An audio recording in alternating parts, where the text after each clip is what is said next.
Okay, well, thank you, Bruce, and the organizers for inviting me to speak here today. I'll tell you about work that I've been doing in Tyler Jax's lab at the Koch Institute at MIT. So the disease that I'm particularly interested in is small cell lung cancer. Lung cancer continues to be the #1 cause of cancer-related mortality in the United States, and among lung cancer subtypes, small cell lung cancer is a particularly lethal and challenging disease. It accounts for about 13% of all lung cancers. It's a high-grade neuroendocrine carcinoma that's highly metastatic and often metastatic at the time of presentation. Here are some examples of disease that's already involving the mediastinal lymph nodes and metastases in the brain. It's characterized by an impressive initial response to chemotherapy, but almost invariably relapses, and when it does, it's very difficult to treat with subsequent lines of therapy, and as a result, the median survival for this disease is on the order of 1 year. And in fact, treatment options for this disease have basically been unchanged for the past 30 years. And what I'm interested in is developing systems that may be used for better predicting new therapeutics for this disease.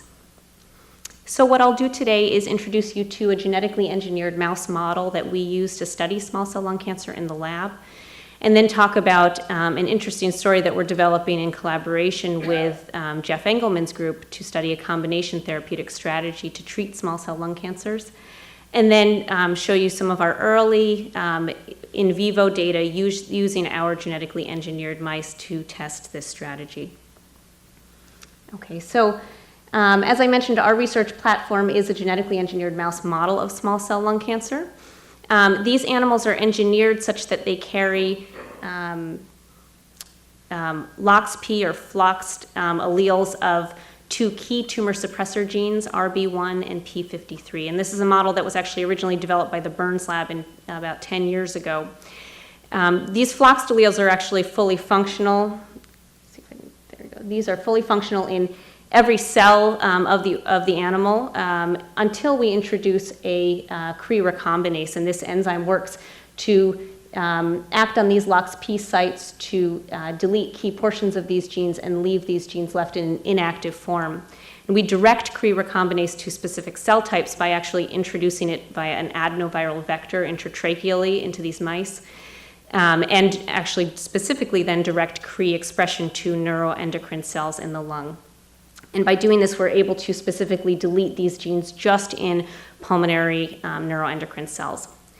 When we do that, the mice do eventually develop tumors in the lungs, and this happens over the course of about 10 to 12 months. So these are key initiating events, but I'll show you that these are not the only events needed to develop these tumors. When they do become evident, these tumors are detectable as masses in the lung. This is a CT scan showing an enlarging tumor in the lung of a mouse. This is just the heart here. And when we look at these histologically, they very nicely model the histologic properties of human small cell lung cancer, and I'll show you some more detail on that.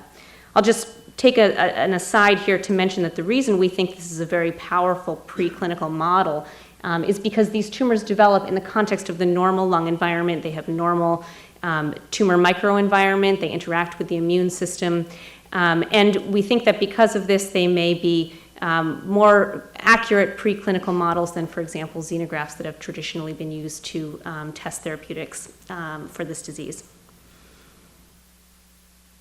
Okay, so we can look at lesions as they develop in the lungs, and these are early lesions. This is an early lesion developing in the airway here by H&E stain, and a corresponding section stained for CGRP, which is a neuroendocrine marker. And here's a more advanced invasive lesion in the lung parenchyma, which is again retaining its neuroendocrine identity with a CGRP stain. We can also appreciate that these lesions are, like the human disease, highly metastatic. So here's an advanced lesion in the lung, which actually has a necrotic core, spreading via lymphangitic spread to the mediastinum and then hematogenously to the liver. We can also follow these tumors as they progress over time in the animals. So this is a very nice example that we have of an MRI of a particular animal followed over time, where you can see an enlarging tumor in the lung. And corresponding images of the liver initially look clean, but then if you follow those over time, you can see these growing metastases here. So just as we see in the human condition. Work by David McFadden in our lab has uncovered some of the genomic changes that these tumors undergo, and what we find is that in addition to the P53 and RB loss that we engineer into these tumors, they also acquire other mutations and alterations, including amplification of LMYC and NF1B, common amplification seen in the human disease as well, and a variety of point mutations. The point of showing you this is not at all to show you the particular genes that are mutated, instead to show you that if you look at a spectrum of tumors here, they each have their own unique collection of point mutations and alterations, which I think also models what we see in human disease and may become relevant as we think about using these tumors in preclinical therapeutic studies. Okay, so thinking about therapies, there have been a variety of signaling pathways and processes that have been described in small cell lung cancer cells and cell lines. And I'm not going to go into the details of these other than to say that there have been many different pathways that have been targeted with a variety of agents, and unfortunately a large number of phase 1 and phase 2 clinical trials have all been negative to date. The pathway that I'm going to focus on a little bit more today is a pathway involving the anti-apoptotic family of BCL2 proteins. So you saw a schematic that looked a lot like this earlier today by Jeff Engelman. And this work is in fact work that we've developed in collaboration with his group. So this schematic is here to give you a refresher on the basics of the induction of apoptosis in the cell. This is the mitochondria schematized here. And apoptosis really comes down to the homodimerization of BACs and BAC at the mitochondrial membrane, which allows for release of cytochrome C. Now, the dimerization of these, or the oligomerization of these, I should say, is triggered and activated by BIM, which is a pro-apoptotic, which is in turn held in check by a series of anti-apoptotic proteins, including BCL2 and BCL-XL and MCL1. Now, ABT-263 or navitoclax is a drug that acts to inhibit the activity of BCL2 and BCL-XL by sequestering it away from BIM. And the idea behind this is that that would potentially free up BIM to then activate apoptosis in target cells. And in fact, this compound was tested in a panel of small cell lung cancer xenograft models and showed a lot of preclinical promise, and there was a lot of excitement for using this in patients. Fortunately, when this moved into clinical trials, what was found was that there was really not a very impressive response among patients in a phase 2 trial. So you can see the waterfall plot here, very different than some of the plots that we've seen earlier today. And because of this, this compound is no longer being moved forward in small cell lung cancer. So Tony Faber in Jeff Engelman's lab was interested in why this was the case, and he looked at BIM and MCL1 levels in a panel of small cell lung cancer cell lines compared to other tumors, and what he found was that small cell lung cancer cell lines tended to express higher levels of BIM and also higher levels of MCL1. And in fact, when he looked at the amount of apoptosis in these cell lines, when he compared that to MCL1 and BIM levels, he found that the cells that had the highest levels of BIM and the lowest levels of MCL1 were the ones that were most sensitive to ABT-263. And why is this important? This suggests that perhaps MCL1 is a key factor that may prevent ABT-263 from being active, and if we had a way to inhibit MCL1 activity, then perhaps that would allow ABT-263 to be active in these cells.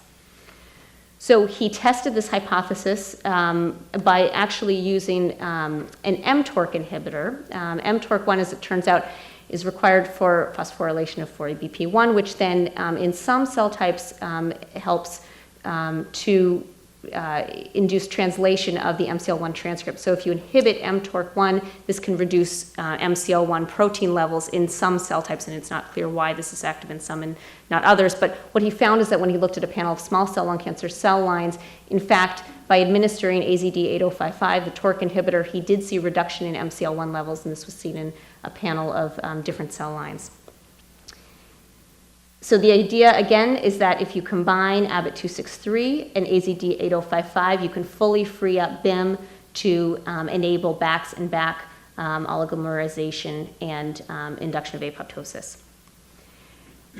And what he found is that this was in fact the case when he looked at human small cell lung cancer cell lines, that there was synergistic induction of apoptosis, shown in black, in a panel of different cell lines when he combined these two compounds. And this effect was abrogated by overexpression of MCL1. So we went on to look at this in our mouse cell lines to try to understand whether we could expect the same results in our mouse lines. And what we found was that indeed in a series of our mouse lines, we saw a really dramatic effect by combining these two compounds. This is a dose-response curve of AZD8055, where the red curves show no addition of ABT-263, and in the blue we do add ABT-263. And you can see that the addition of ABT-263 really dramatically reduces viability in a series of these lines. And we've also shown that this is via mechanism of apoptosis. What's very interesting, I think, as just a sidebar, is that we don't see this in all of our cell lines. We only see it in a subset. And if you look not so carefully, it becomes very obvious very quickly at which cell types are sensitive and which aren't. You see a very obvious difference. The ones that are most sensitive are the ones that tend to grow as non-adherent neurospheres in the dish. And they also, if you look at gene expression, tend to express neuroendocrine markers such as MASH1, synaptophysin, and EpCAM. Now, this is in contrast to lines that grow adherent to the dish and have very mesenchymal appearing properties, and in fact express very high levels of mesenchymal markers such as vimentin and snail, and are absolutely insensitive to the addition of ABT-263. These two lines that I'm showing you here are in fact derived from the same mouse tumor and are in fact clonally related pairs, and we've shown that by sequencing. So really it looks like there's some effect of an epithelial mesenchymal transformation on the sensitivity to this combination therapy, and that's something that we're very much interested in pursuing.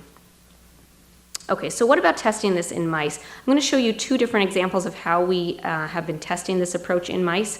The first is what we are describing as GEMM-derived allograft system. This is analogous to a patient-derived xenograft. And the reason that we do this is because, as I showed you earlier, the tumors that develop in our small cell model, in fact, each develop their own unique set of genetic alterations. So what we'd like to do is to be able to take a single tumor, effectively clone it into a series of animals, and then test the effects of compounds in that cloned tumor.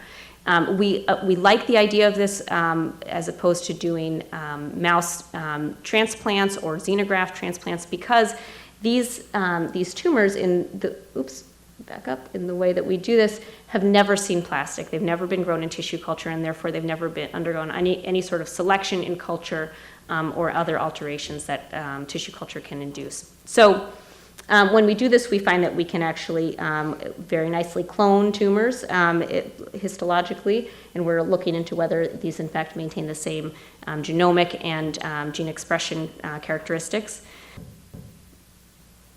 And then when we test our compounds then in a series of cloned tumors, what we find is much as we would expect, that combination of ABT-263 and AZD8055 really potently induces cleaved caspase 3 or apoptosis, as you can see here, and also importantly reduces the phosphohistone H3 staining, which is a marker of mitosis. So we think we're inducing both apoptosis and an inhibition of mitosis in these tumors.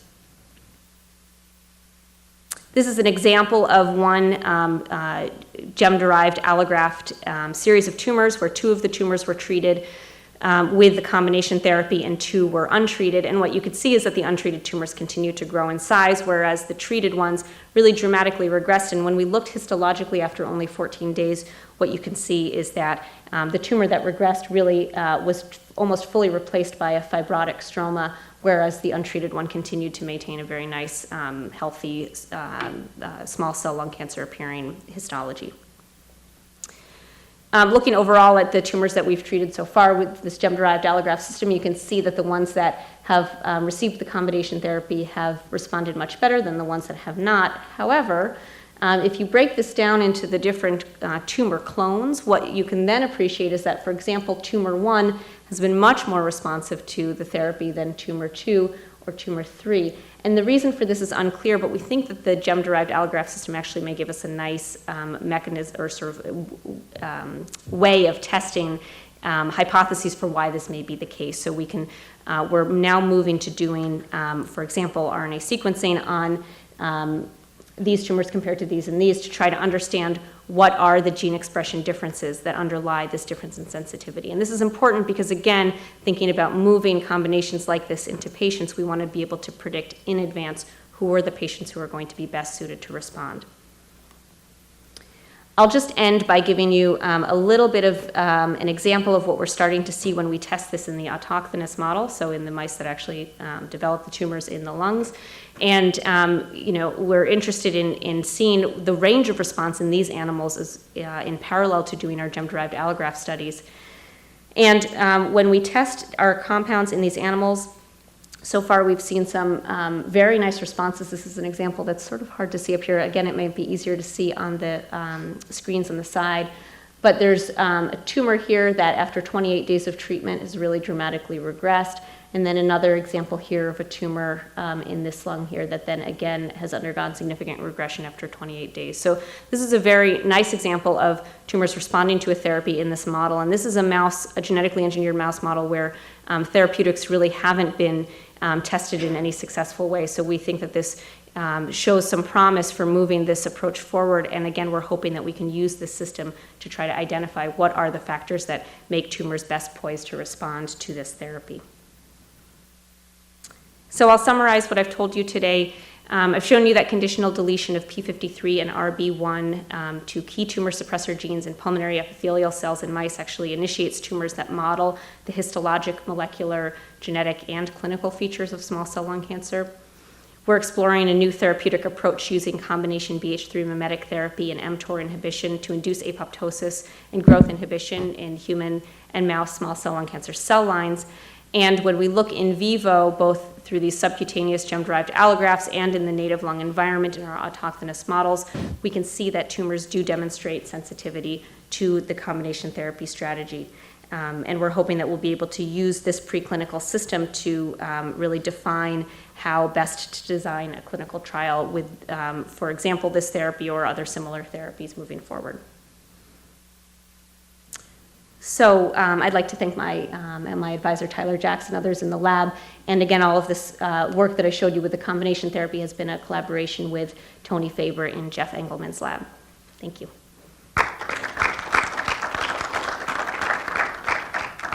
I guess the other model might be growing tumors directly from patients and immunocompromised mice. Have you tried that or to compare with your genetic model? Yeah, so we aren't doing that. There is a group led by a group at Hopkins that is trying to develop a series of patient-derived xenografts for small cell lung cancer. It's challenging because this is a disease that's very rarely surgically resected, so there's not a lot of sample available. So you have to work very closely with either the biopsy team or a surgical team to try to get tissue for that. Again, that does have some advantages over traditional xenografts in that those cells have never been cultured in a dish. However, they're still then grown in an immune-compromised animal.